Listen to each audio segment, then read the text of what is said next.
so. I think the writing was on the wall for a long time already, Khotso, but obviously within the regulations that have been put out, firstly from government and secondly from the sporting mother body, Athletics South Africa, the decision had to be made via Athletics South Africa, and they've made the decision now, because the Comrades only has that short window in which it can actually be hosted, because of the fact that it's 12 hours. And you start running in November, 60-70% of even more of the field will really be suffering out there. So yeah, I think it was inevitable, to be honest.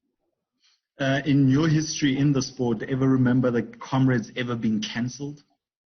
No. The last time this event was cancelled was Second World War, and I'm not that old. And do you know? Obviously, during the Second World War, the event couldn't take place. There was a world war going on, but since then, there's been no reason for the race ever to have been cancelled. So this is a first. I can tell you that the Comrades Marathon Association, everybody that was involved with it, is pretty gutted. What people don't understand is that the people who work on this race, and any race for that matter, they do this because there's a massive passion. Obviously, the centenary race is around the corner, and a lot has been geared up towards that event happening in the next few years. But this is unprecedented, and I think obviously Two Oceans had to cancel. There were 3 weeks just before the race when the announcement was made, and having spoken to people who work on that event, and the same with the Comrades, is that they're pretty gutted. This is what they do. It's a passion for them. Yes, some of them are obviously hoping for a salary out of it. There's a lot of volunteers involved and so on. But if you speak to anybody who's involved in any sporting event, they're there because it's their passion. So this wasn't an easy decision that they had to swallow. Obviously, Athletics South Africa had to make the call, and I think it was the right call. I mean, we're in towards the middle of May. We're a month away from the actual race. It had to be made by now, and host this event. At best September. And are we going to be able to host mass events by September? There's just too much insecurity. There's too many things that we just don't know. So, people said, well, postpone, but for how long do you postpone? And it's not just a case of, okay, I'm going to put the race on the 12th of September. And I'm sucking a date now. But on the 12th of September, there's another event that's happening. So what are you going to do? You're going to interfere with that event? The race calendar gets set out a year in advance. So by October, November, the different provinces are working on their fixture list for the following year. And it's not that easy to just turn around and chop and change. So, yeah, this was inevitable. It's a big blow. But I guess it had to happen. There's just too many questions that, are up in the air. What does it mean for athletes, especially those who qualified, and especially first-timers and guys who wanted to do their back-to-back? Well, if you troll social media now, the Comrades Marathon is coming in for a massive hammering, and it's sheer disappointment. It's like, oh, it's a money-making racket. It is, couldn't you have announced this earlier? And I get it, because I mean, once people sign up for the Comrades Marathon, and I think you'll only ever understand this if you've run a lot, or if you have in fact run the Comrades, it gets into your blood, and it's a big event on a runner's calendar. In fact, the entire year is scheduled around one race. So they start training in September and they go all the way up to that race in June, and then it's a month off, and then they start slowly coming back, and they're really preparing for the following year. So it really is a massive thing on the running calendar. Whether people agree with that or not is a separate debate. But yeah, there's huge disappointment out there, and how Comrades Marathon weathers the storm on the social media platforms about, well, why didn't you postpone, or give us our money back, and it's going to be a challenge. I've been chatting to a number of mass participation events internationally. And the general consensus is whether you postpone or whether you cancel, you will experience a backlash because people are they're just disappointed that they can't compete in this event. Some people have booked flights, have booked accommodation. What happens to that? There's a whole knock-on effect, which Comrades Marathon or any event can't be held liable for.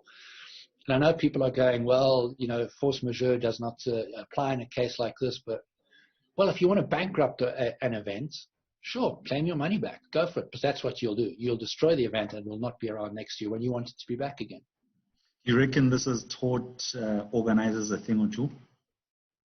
I think organizers have been hit with the proverbial cricket bat for six, and not just mass events in terms of sport, whether it's concerts, whether it's weddings, whether it's functions and so on.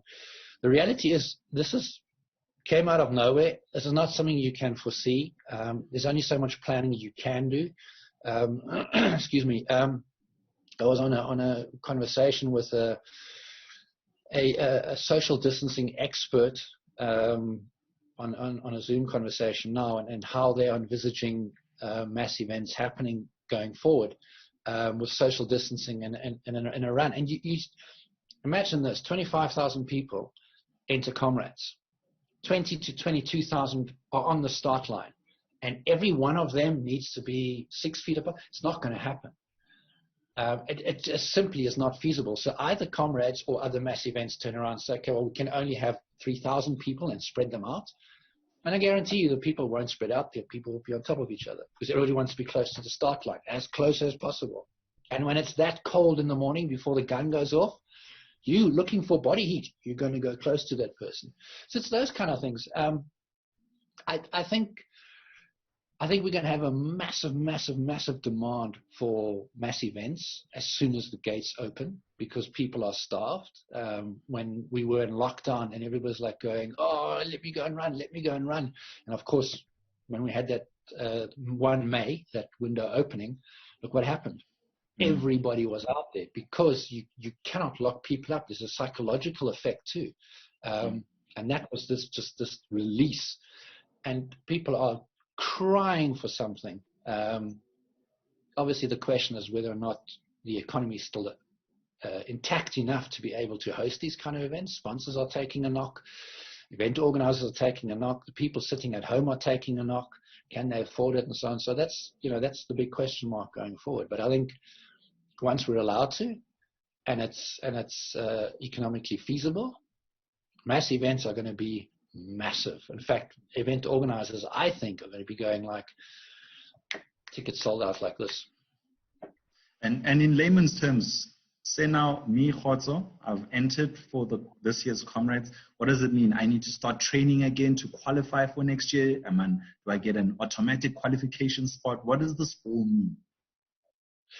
Well, that is still being put out there. I think if I read the press release correctly, pretty much you will have to qualify again.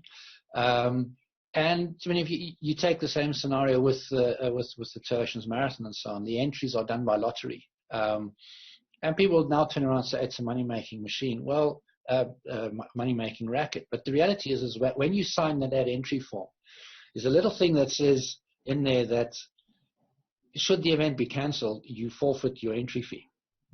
If the event is cancelled due to no fault of the organizer, you forfeit your entry fee. And you signed that. I'm sorry, you signed it. Therefore, if you didn't read the instructions, I hate to be the bearer of bad news, but that's on you. That is the reality. And this is not just Comrades Marathon or Two Oceans or any other road race. That's any other event too. There are certain things that you just cannot safeguard against, like what we call an act of God, and this is an act of God.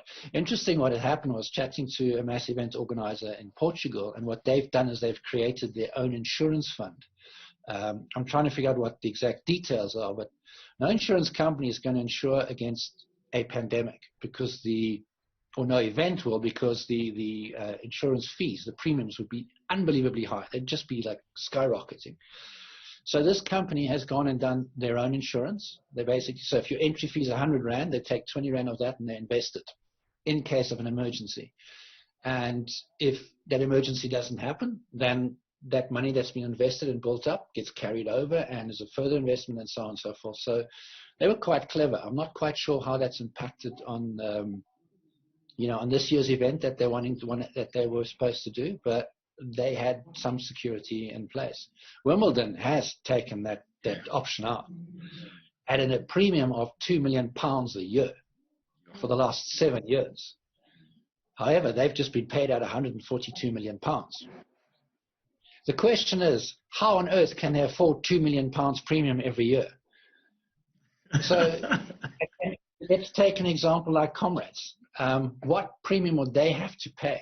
You're now paying 650 Rand entry fee. It has to come out of that entry fee. So your entry fee is going to go up by 600 Rand. And then people will turn around and say, hey, this is a money-making racket.